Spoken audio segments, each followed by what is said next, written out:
Hi friends, welcome back to Sharu from Dreamland. ഇന്ന് നമുക്ക് നല്ലൊരു സദ്യ സ്പെഷ്യൽ പാലട എങ്ങനെയാണ് ഉണ്ടാക്കുന്നത് നോക്കാം. വിഷു വരുവല്ലേ, എല്ലാവരും ഈ രീതിയിലൊന്ന് ചെയ്ത് നോക്കണേ. നല്ല പിങ്കിഷ് കളറിൽ ടേസ്റ്റിയായി കിട്ടുവേ. ആദ്യം നമ്മളൊരു കുക്കർ എടുത്ത് നമുക്ക് പായസം ഉണ്ടാക്കാൻ വേണ്ട പാൽ അതിലേക്ക് ഒഴിക്കുന്നുണ്ട്.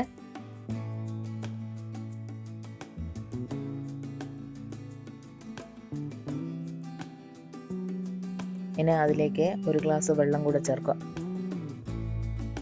നോർമൽ വാട്ടർ ചേർത്താൽ മതി. ഒരു 5 ടേബിൾ സ്പൂൺ പഞ്ചസാര കൂടെ ചേർത്ത് ഇതൊന്ന് നന്നായി തിളപ്പിക്കാവേ. പാല് നമ്മൾ ഇടയ്ക്കിടയ്ക്ക് ഒന്ന് ഇളക്കി കൊടുക്കണേ, അല്ലെങ്കിൽ പെട്ടെന്ന് അടിയിൽ പിടിക്കും. ഇനി തിള വരുമ്പോൾ നമുക്കിത് അടച്ചു വെച്ച് നല്ല ലോ ഫ്ലെയിമിൽ 1 മണിക്കൂർ നേരം ഒന്ന് വേവിക്കണം. നമ്മുടെ പായസത്തിന് നല്ല പിങ്കിഷ് കളർ കിട്ടാനും നല്ല ടേസ്റ്റ് കിട്ടാനൊക്കെയാണ് ഇങ്ങനെ ചെയ്യുന്നത്. ഇതിൽ നമ്മൾ ഷുഗർ കാരമലൊന്നും ചെയ്യില്ല കേട്ടോ. ഇങ്ങനെ ചെയ്യുമ്പോൾ തന്നെ നമുക്ക് ഒരു ലൈറ്റ് പിങ്കിഷ് കളർ പായസത്തിന് കിട്ടും. അപ്പോൾ നമ്മൾ പാലൊന്ന് സെറ്റായി വരുമ്പോഴേക്ക് നമുക്ക് ഒരു പാത്രത്തിൽ വെള്ളം വെച്ച് നമുക്ക് അട വേവിച്ചെടുക്കാം. വലിയ സൈസ് അടയാണ് ഇപ്പം എൻ്റെ കയ്യിലുള്ള.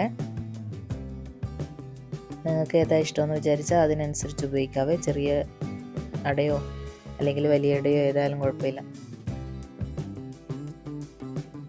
അടയിട്ട് കഴിഞ്ഞാൽ ഒന്ന് നല്ലോണം ഇളക്കി കൊടുക്കണം കേട്ടോ, അല്ലെങ്കിൽ അട ഒന്ന് കട്ട പിടിക്കാനൊക്കെ സാധ്യതയുണ്ട്. നമ്മൾ കൈകൊണ്ടിങ്ങനെ ഞെക്കി കൊടുക്കുമ്പോൾ ഈ ഒരു പരുവത്തിൽ അതൊന്ന് പ്രസ്സായി കിട്ടുന്ന രീതിയിൽ, അല്ലെങ്കിൽ കട്ട് ചെയ്ത് കിട്ടുന്ന രീതിയിൽ ആവുമ്പോൾ അതാണ് അതിൻ്റെ വേവ് കറക്റ്റായി എന്ന് മനസ്സിലാക്കാം നമുക്ക്.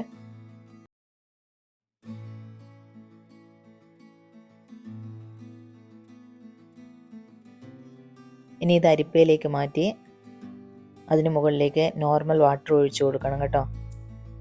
അപ്പോൾ അതിൻ്റെ ഒരു പശപ്പൊക്കെ മാറി നമുക്ക് ഇത് കട്ട പിടിക്കുന്നതൊന്ന് മാറിക്കിട്ടും.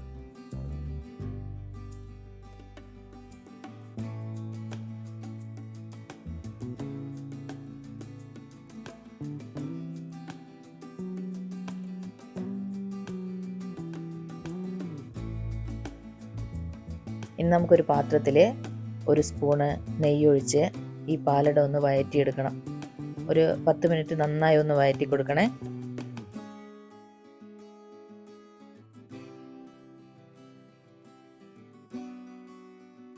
ഇനി ഇതിലേക്ക് 1 സ്പൂൺ പഞ്ചസാരയും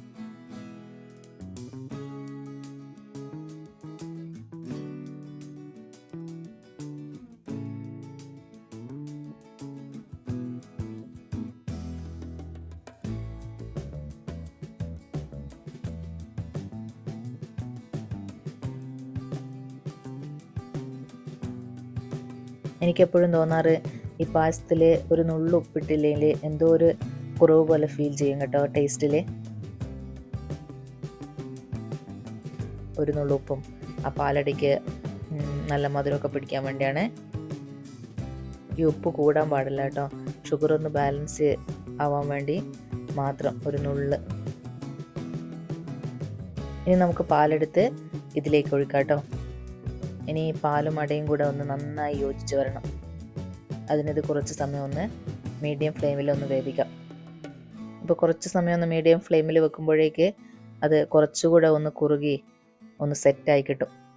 ഈ ഒരു സമയത്ത് ഷുഗറൊക്കെ നോക്കി നിങ്ങളെ പാകത്തിന് നിങ്ങൾക്ക് ഇനിയും വേണമെങ്കിൽ ആഡ് ചെയ്യാവേ. പൊതുവേ നമ്മൾ പായസത്തിന് റിച്ച് ആൻഡ് ക്രീമി ആ ഒരു ടെക്സ്ചർ കിട്ടാൻ വേണ്ടി നമ്മൾ മിൽക്ക് മെയ്ഡ് പോലുള്ള കണ്ടൻസ്ഡ് മിൽക്ക് ചേർക്കും അല്ലേ. ഇതിൽ അതൊന്നും ചേർക്കണമെന്നില്ല കേട്ടോ, അല്ലാതെ തന്നെ നല്ല തിക്ക് ക്രീമി ആയി നമുക്ക് ഈ പായസം കിട്ടുവേ. ഇനി നിങ്ങൾക്ക് വേണമെങ്കിൽ ആഡ് ചെയ്താലും കുഴപ്പമൊന്നുമില്ല കേട്ടോ. അതിനനുസരിച്ച് ഷുഗർ ആഡ് ചെയ്യുമ്പോൾ ഒന്ന് ശ്രദ്ധിക്കണം. ഈ മിൽക്ക് മെയ്ഡിലൊക്കെ ഒരുപാട് മധുരം ഉണ്ടാവും, അതിനനുസരിച്ച് കുറച്ച് ചേർത്താൽ മതി ഷുഗർ. സാധാരണ നമ്മൾ പാലട പായസത്തിൽ ഏലക്കായ പൊടിച്ചതോ അല്ലെങ്കിൽ കശുവണ്ടി മുന്തിരിയും അങ്ങനെയൊന്നും ചേർക്കുന്നത് കാണാറില്ല എന്നാണ് തോന്നുന്നത്. ഞാനിത് കുട്ടികൾക്കൊക്കെ ഇഷ്ടമായിരിക്കുമല്ലോ ഈ മുന്തിരിയും കശുവണ്ടിയും ഒക്കെ ഇട്ടാൽ, അതുകൊണ്ട് ഞാനിത് ലാസ്റ്റ് നെയ്യിൽ കശുവണ്ടിയും മുന്തിരിയും ഒന്നിട്ട് ചൂടാക്കി അതും കൂടെ ഒഴിക്കുന്നുണ്ട്. നല്ല സൂപ്പർ ടേസ്റ്റിയായ പായസം തയ്യാറായ ഈ വിഷുവിന് എല്ലാവരും ഇതുപോലെ ഒന്ന് ഉണ്ടാക്കി നോക്കണേ, എല്ലാവർക്കും ഇഷ്ടമാവും. എൻ്റെ വീഡിയോ ഇഷ്ടമായാൽ ലൈക്ക് ചെയ്യാനും ഷെയർ ചെയ്യാനും ചാനൽ സബ്സ്ക്രൈബ് ചെയ്യാനും മറക്കരുത്. നിങ്ങളുടെ അഭിപ്രായങ്ങൾ താഴെ കമൻറ്റ് ബോക്സിൽ അറിയിക്കണേ. നല്ലൊരു വീഡിയോ ആയി അടുത്ത ദിവസം കാണും വരെ. Bye. Thank you for watching.